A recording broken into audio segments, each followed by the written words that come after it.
처음 캐나다에 왔을 때 사랑이란 말을 어떻게 저렇게 감정도 없이 쉽게 그렇게 매일 밥 먹듯이 얘기를 하지?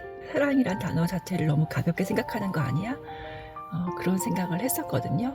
밤새 얼굴이 가려워서 잠을 푹 못 자고 일어났어요. 그런데 웬일인가요? 아침 일찍 밥을 해먹은 아들이 식기세척기를 정리해 두었어요.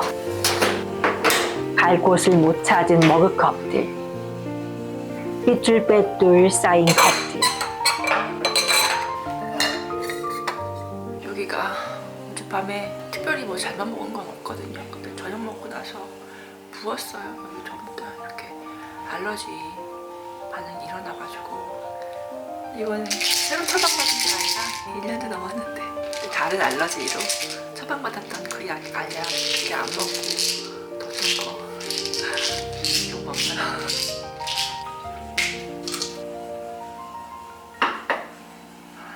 그래도 가지런히 모아두려 한 귀여운 손길이 제 마음에 와닿았어요.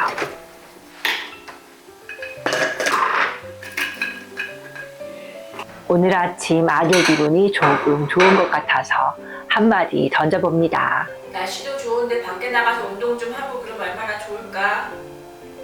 산책도 좀 하고 방에 그렇게 운동도 안 하고 있으면 연체동물 된다 문어처럼. 나가서 산책 좀 하고 좀 운동 좀 하고 그래. 가서 한동안 잘하더니 오늘은 샤워 마시고 욕조 물로 한번 헹구는 거 깜빡했나 보다.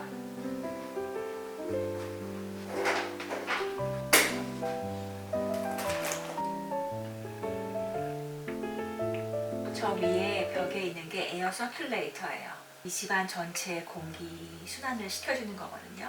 저것 때문에 새벽에 애들이 자기 방에서 게임하고 그리고 말하는 소리가 제 방에 잘 들려요. 윙윙윙 문을 닫아도 저 에어 서큘레이터를 통해 가지고 들리더라고. 그래서 저는 반대로 이 음악, 아이들을 향한 제 마음을 담은 제 노래를 자장가처럼 아이들 마음에도 좀 전해졌으면 하는 그런 바람으로 틀기 시작을 했어요. 지금은 이렇게 은둔을 하고 있지만 사실 저는 사람들의 온기를 느끼는 모임들을 좋아하는 사람이에요. 직장을 그만둔 후 작년 한 해 동안은 뜨개질 모임, 텃밭 모임 등을 찾아서 다녔었어요. 제가 살고 있는 아파트의 이웃들과 친해지기 위해서 어울리는 시간을 일부러 가지기도 했었죠. 하지만 돌아올 때마다 드는 생각이 있었어요. 모임 안에 있을 때는 분명히 따뜻했는데 집 문을 닫는 순간 그 온기가 어디론가 사라지는 느낌. 무언가를 나눈 것 같은데 손에 쥐어지는 건 없고 그 시간이 제 안에 쌓이지 않는 느낌이었어요. 그리고 제 자신을 바라보며 내가 지금 뭘 하고 있나 하는 생각도 들었었죠. 직장까지 그만두며 겨우 만들어낸 시간인데 저는 그 시간을 뭐에 쓰고 있었던 걸까요? 중요한 무언가를 해야 할 것 같은데 정작 손에 남는 건 아무것도 없는 하루하루. 은퇴를 한 것도 아니고 노후 준비가 된 것도 아닌데 이래도 되나 싶었어요. 그래서 아무도 안 만나기로 하고 집안에만 머물렀어요. 처음 캐나다에 왔을 때 사랑이란 말을 어떻게 저렇게 감정도 없이 쉽게 그렇게 매일 밥 먹듯이 얘기를 하지? 사랑이란 단어 자체를 너무 가볍게 생각하는 거 아니야? 그런 생각을 했었거든요. 그런데 9년째 살면서 이제서야 알겠더라고요. 그 사랑이란 말을 주고받는 게 얼마나 가족 간의 관계를 형성하는 데 있어서 중요한지를요. 우리는 솔직히 가족 간에 말 안 해도 서로 안다고 생각을 해요. 왜냐면 부모가 자식 사랑하고 자식이 부모 사랑하는 건 너무 당연한 거니까. 하지만 그거를 말로 표현을 안 했을 때는 솔직히 모르겠더라고요. 저 역시도 그래요. 제 부모님이 저를 사랑했는지에 대해서 한 번도 확신이 없었어요. 살아오는 과정에서 제가 부모님을 사랑을 받고 있다는 그런 느낌을 받아본 적이 거의 없거든요.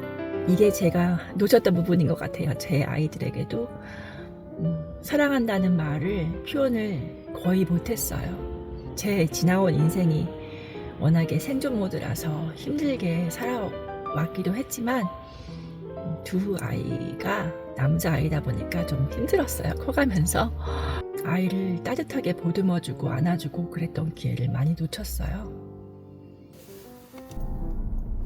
세상과 단절해서 은둔 생활을 시작을 하면서 타이트한 인간관계보다는 조금 느슨한 인간관계를 유지를 하기 위해서 작년에 뜨개질 클럽에 가입을 해서 많이 왔었어요.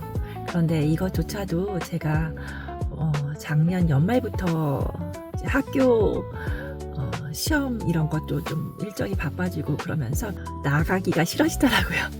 그렇게 집안에 계속 이렇게 머무는 시간이 길어지다 보니까 어느덧 저도 이제 아이들하고 똑같이 조금 에너지가 많이 다운되고 이제 나가는 것조차도 조금씩 힘들어지기 시작하더라고요. 그래서 이것도 안 온 지가 꽤 돼요. 거의 한 4개월 만에 지금 오늘 처음 온 거예요. 제 인간극장 은둔가족에 댓글을 남겨주시는 여러분들과 이렇게 소통을 하다 보니까 제가 에너지가 조금 생겼어요. 그리고 사람 냄새가 그리워졌어요.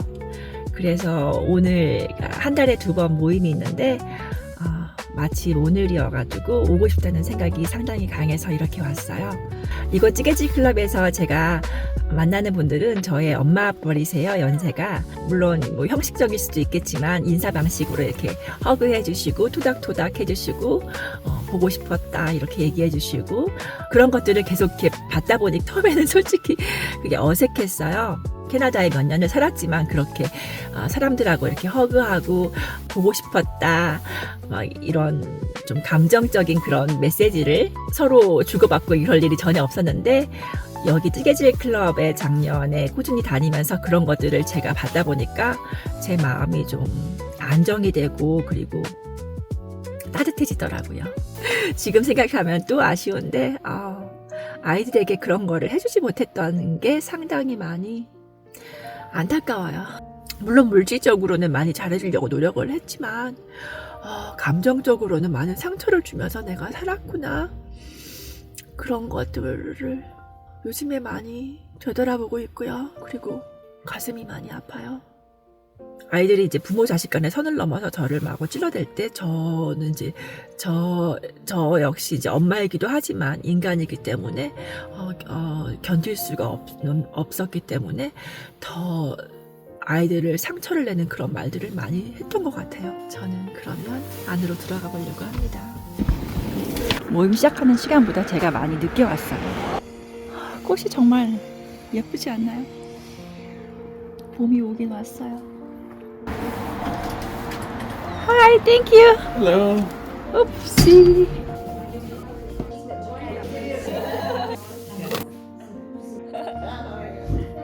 I finished the bag for this one. I need to do crochet for a handle.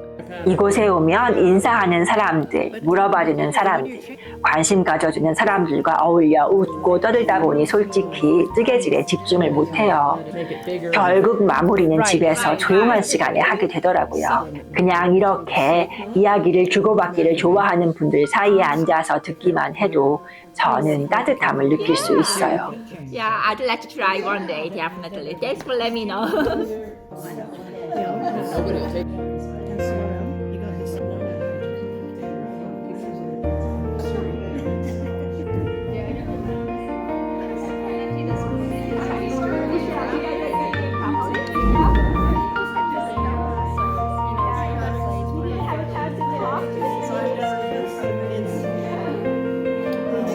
Well, I didn't tell anybody.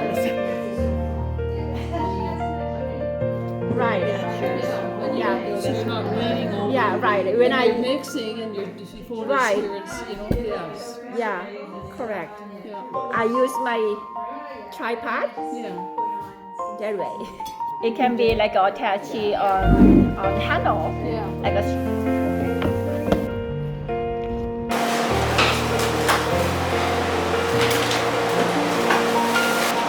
엄마 없어도 네가 여기 볼 때는 발코니 문 좀 열어놓고 해라.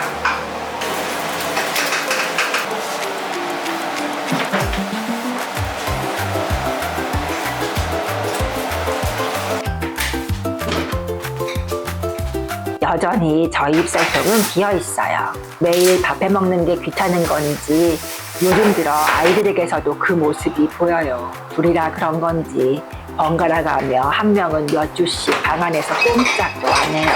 그러면 어쩔 수 없이 한 녀석이 장보기와 밥하기를 맡다가 또 서로 번갈아 가면서 그 순서를 가지고 있어요. 밥해 먹는 것조차 꾸준히 할 에너지가 아이들에겐 아직 없나 봐요. 솔직히 도파민이 아이들을 방 안에만 머물게 하고 그 시간이 길어질수록 몸을 움직이고 싶지 않게 만드는 것 같아요. 오늘 저녁도 저는 밥 대신 쿠스쿠스를 먹습니다. 북아메리카에서 온 음식인데 좁쌀처럼 생긴 작은 밀알갱이를 뜨거운 물에 불려 먹어요. 한국에선 아직 낯선 음식이지만 쌀 없이도 배를 채울 수 있다는 게 요즘 저한테는 꽤 실용적이에요. 솔직히 저도 밥 먹고 싶어요.